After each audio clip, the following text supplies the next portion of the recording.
questions.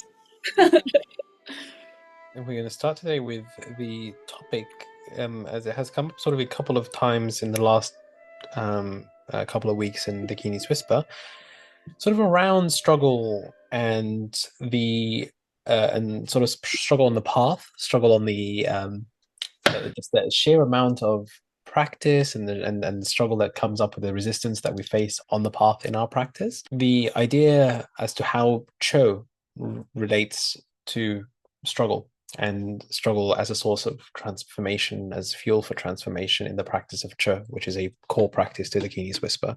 So we just wanted to request teachings on that, Kanjala. Do you still have that sort of a question? Yes, I thought I talked about, but maybe today it's a good opportunity to focus on the relationship between the struggle and the overwhelm we experience on this spiritual journey and the practice we do in this community. So the relevancy, you can say. It's not about trying to solve the issues, but just explore the relationship. That might be good. Are you guys interested in that? This is like a very unique relationship the Cho has.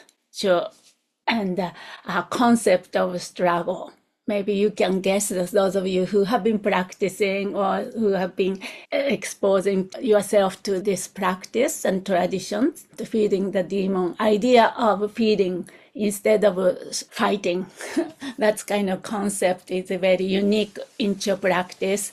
Of course, not only Cho and Buddhism, Mahayana Buddhism, we have that kind of approach to the struggle and the challenges. Meet the struggle, whether internal or external, heads on directly. Then in the case of Cho, by personifying it as a demon, we call demon, Mala or Du, also gods and the demons, both two sides of the same coin. Then offering oneself up to it as a method of radical, you can say radical ego cutting. I wouldn't say transcendence because we want to go through egos and we're not just trying to escaping ego self. Ego self plays an important role in this process. Maybe I can ask you, those of you who have been practicing, what's the relationship between the Cho and the concept of struggle? I said which is unique. And unlike many other systems, very beautiful, clean, no messiness, in the peaceful approach in Buddhism. Lots of practitioners come to Buddhism to make your life comfortable and peaceful. Did that work? Anything? Instead of I list up or I start talking about, maybe you can share your experience. Cho practice, for me, it is, right? It means cutting, you're severing, and what that translates is the embodied experience of sitting with the difficulty, with whatever's coming up, not turning away from it, not escaping, but actually feeling and allowing. That's how I kind of frame it. Yeah, as you said, it's not very comfortable, right? What makes you motivate or what allowed you to do so? If it's not comfortable, what's the fundamental drive, you can say? Well, the fundamental drive is on the path of awakening and getting to the heart of compassion and acceptance. Like that is like how serving myself so I may serve others. It's really loosening how we think about things too, right? Not having this attachment,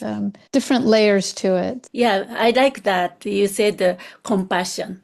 That word, fearless compassion, I would say. Not just ordinary peaceful compassion, but very radical compassion. That's one of the Cho practitioners' qualities. This meeting the challenges or struggle with a radical compassion, maybe fierce compassion. Maybe that's one of the things. Later we can talk about how to go about it, more like in the context, contemporary Western context. It's easy to say, right? Kind of sounds nice and very, hip.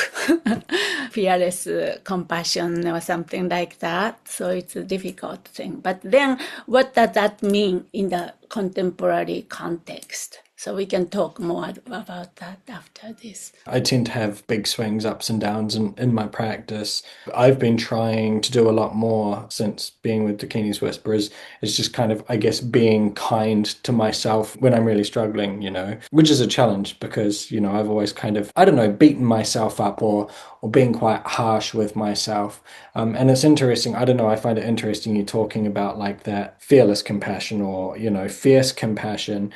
Because in the past, I've kind of thought that was what I was doing, but it was more fierce and less kind, less compassion, trying to kind of force myself. But yeah, like actually be compassionate, being kind to yourself as the deity, self-generation or whatever. And I found that's really helpful. Yes, this ups and down. Of course, each person's different, chemically kind of things going on. There's some people are more swing ups and down, more extreme way, or this idea of gods and demons, that's the two sides of the same coin I said. So this duality, even subject and object, and gods and demons, ups and down, good meditation, bad meditation, good practitioner, bad practitioner. These dualities should cut through everything because this duality comes from the attachment to the self.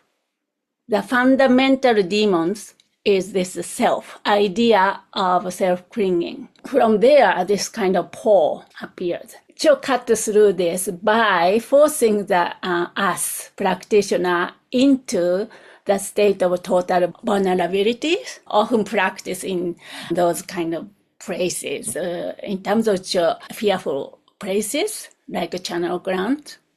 So for us in the modern practitioner, what the channel ground feels like, where ego cannot no longer maintain, sustain its, very polished, clean spiritual mask. That's one of the things I think cut through the duality. If we look at our own practice or own judgment, perhaps see if we can maintain equanimity toward the gods and demons or ups and downs of our lives, highs and lows. If we look at those great masters, like my teachers, all my teachers, they don't go up and down. Like us, always maintain, sustain the equanimity, praise and blame. Even that we praise, whatever kind of very neutral.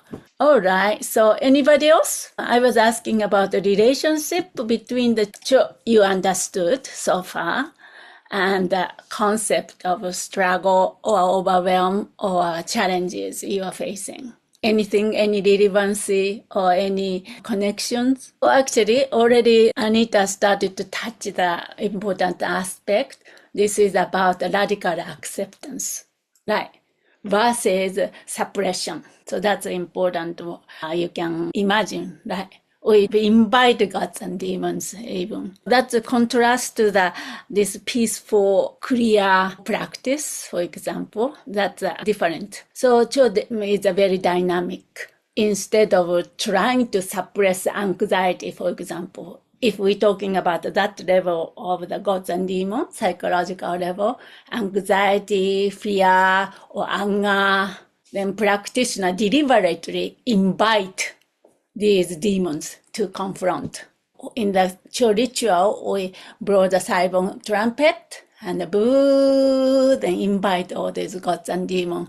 Externally, at that time, internally, we are inviting our own, the gods and demons, the disowned part of ourselves or hiding the part of ourselves, something we don't want to meet, all these aspects. Inviting. So that's the first one, radical acceptance versus the suppression by treating the struggle as a guest, guest of offering, right? Rather than enemy. Actually, in contrary, we make them ally. We make them as a part of our richness. they will help. So the more we have this kind of struggle, in a sense, we acknowledge with wisdom and invite them, then confront them, and then with this method of Cho method, then our practice become enriched. Anyway, so that's an important part, the first one. The practitioner collapse this dualistic tension. This is the enemy. This is the friend. Those kind of things, or between me and my problem, all these kind of tensions collapse. That's the number, perhaps one, radical acceptance. Then perhaps this personifying the abstract. So sometimes the tendency in the Buddhist, we have a lot of abstract concept. Everything is almost abstract, don't you think? I mean, of course, we've been trying to practice embody and bring it to our own experience. For example, defilement, kleshas. These things that we are dealing with, like 5 poisons, for example, 5 kleshas, makes these struggles tangible through personifying or as gods and demons. We invite them. It's so important to identify the demons. Even emptiness practice, emptiness meditation, first thing we do is identify the object of negation.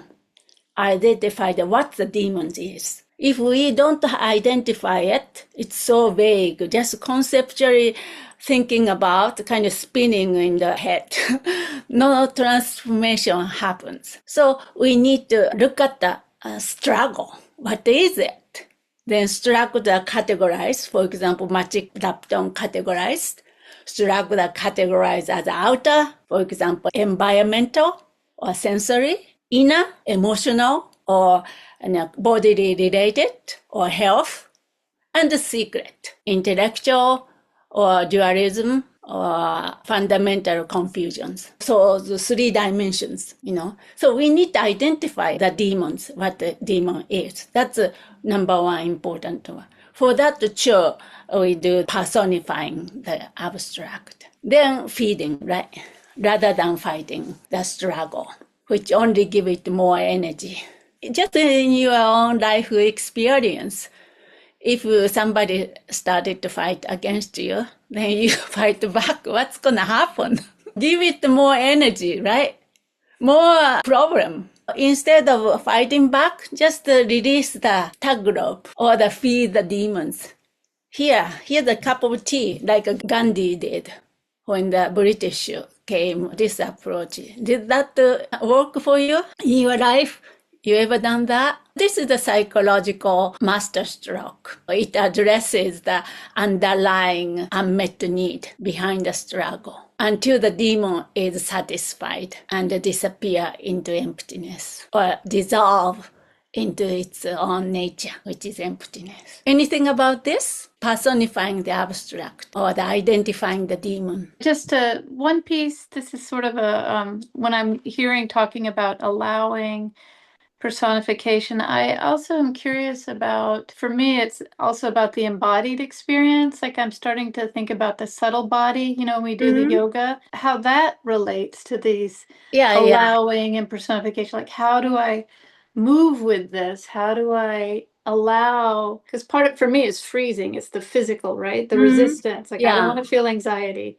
But where's the subtle body in this? Yeah, so that's coming. That's another big point. Actually, that's number 4, the somatic dimension. That's very important in terms of relationship between the Cho practice, Cho ritual.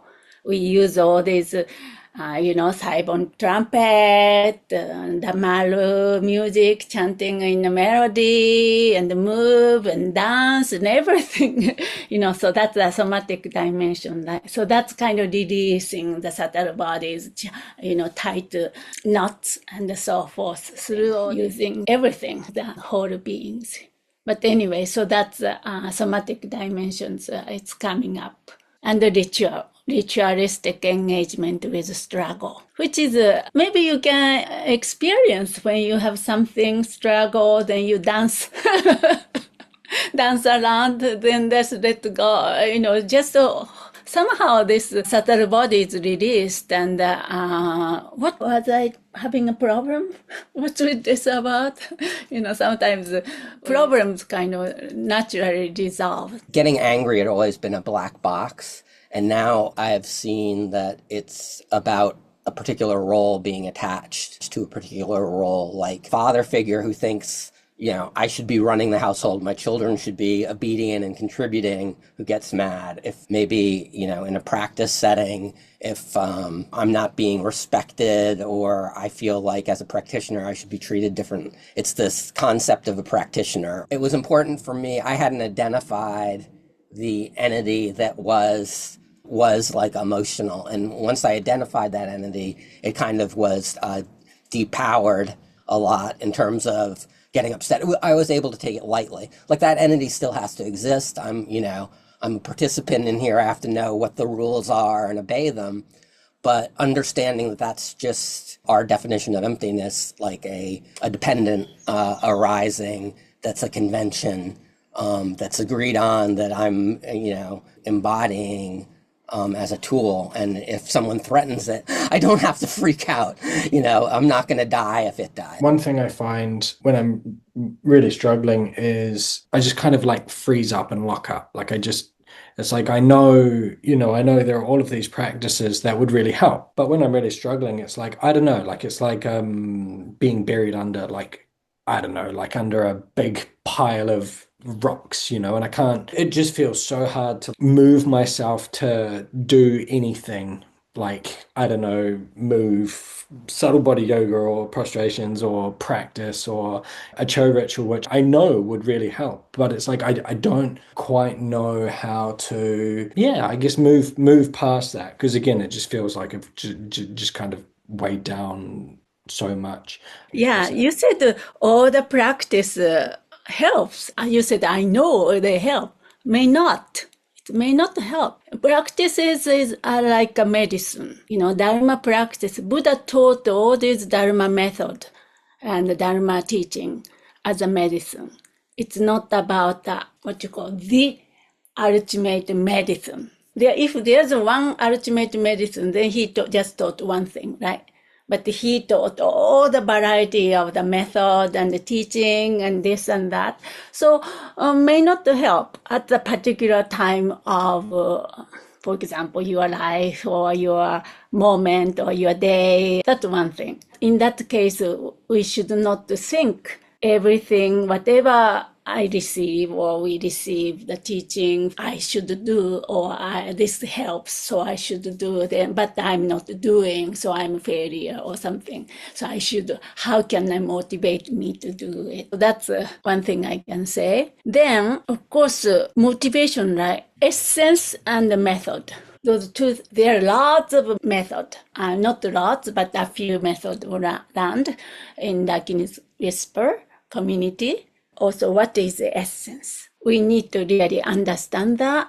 And then if we focus on the essence rather than method, then become more embodied and then makes you feel confident in what you are doing. Yeah, that's one thing I would say. Last time I talked quite a bit about how to navigate all the vast ocean of practices we have. Then one of that was the quality versus quantity as well. This approach, we should not approach this vast array or ocean of practices like a ordinary, like a college degree collecting or the credit or something like that.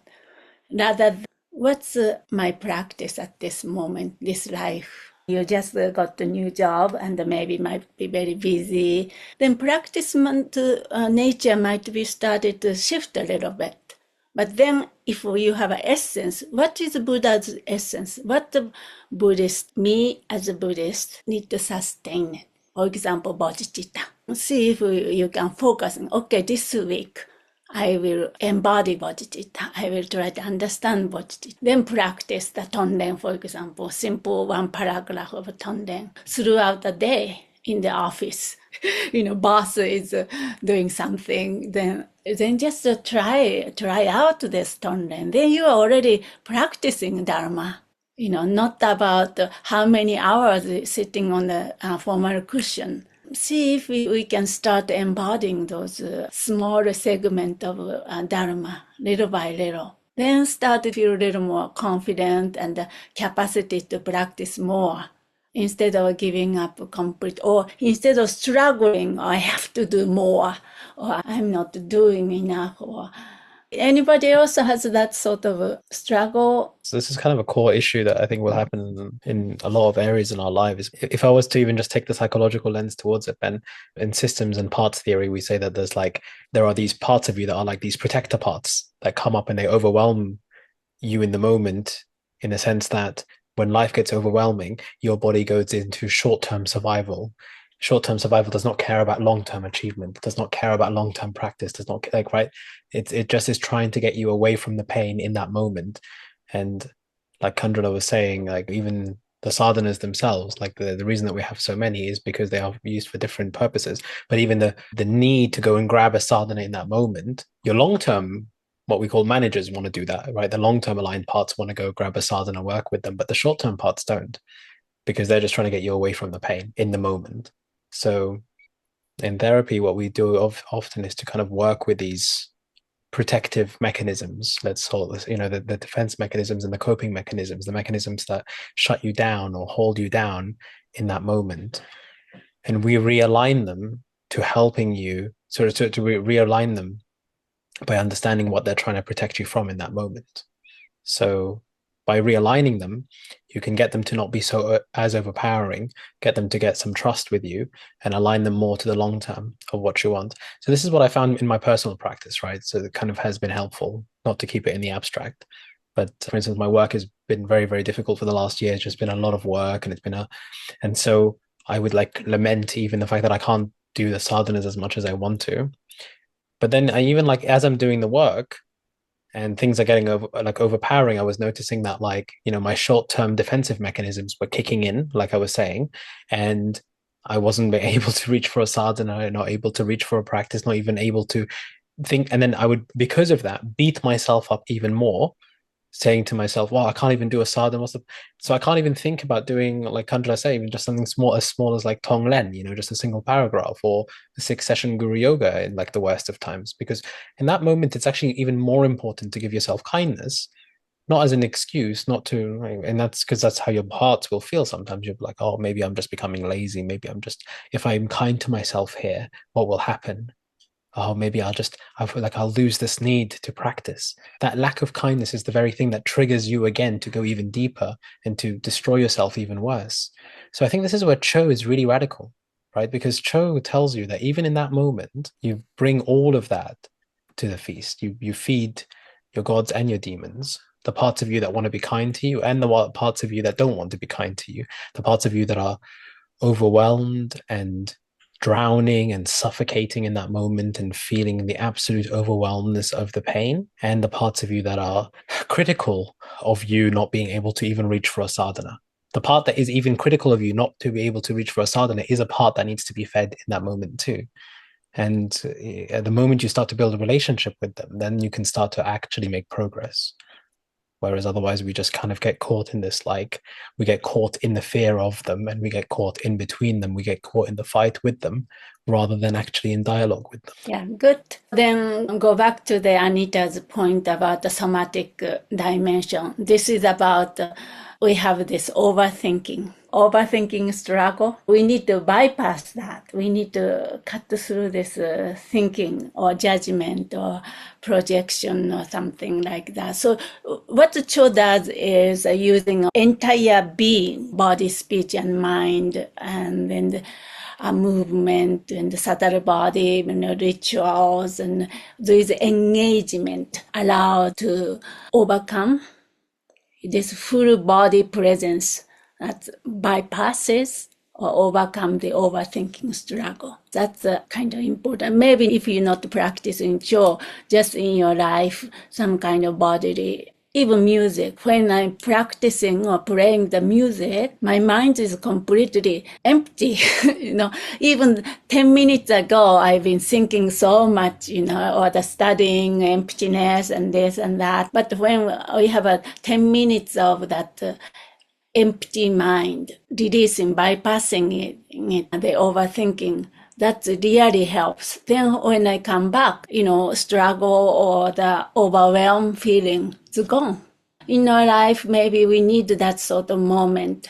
Instead of just trying to get too much stimulating from an external thing, okay, I'm too much this, so let's forget this, and then another kind of, you know what I mean, digital kind of overwhelming, Instead of that, more like letting go, just dancing or subtle body movement, that sort of things helps, I think. Yeah, that's the somatic dimension. So I went over the radical acceptance versus the suppression, right? So that's the first one. Struggle is a demon to be fed and befriended. Traditional approach is a struggle is a distraction to be ignored. Right? Then true navigation is to befriend it.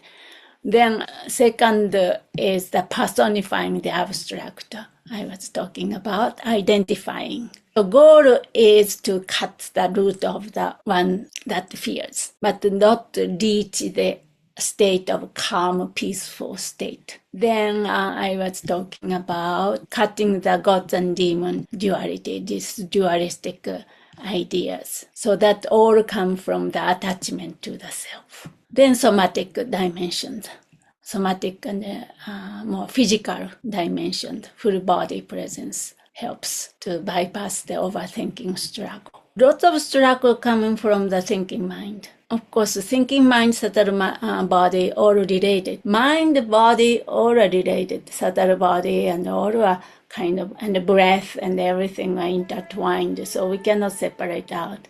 But if we help one, like a thinking mind, let go of thinking mind, at least loosen up a little bit, subtle body, knots.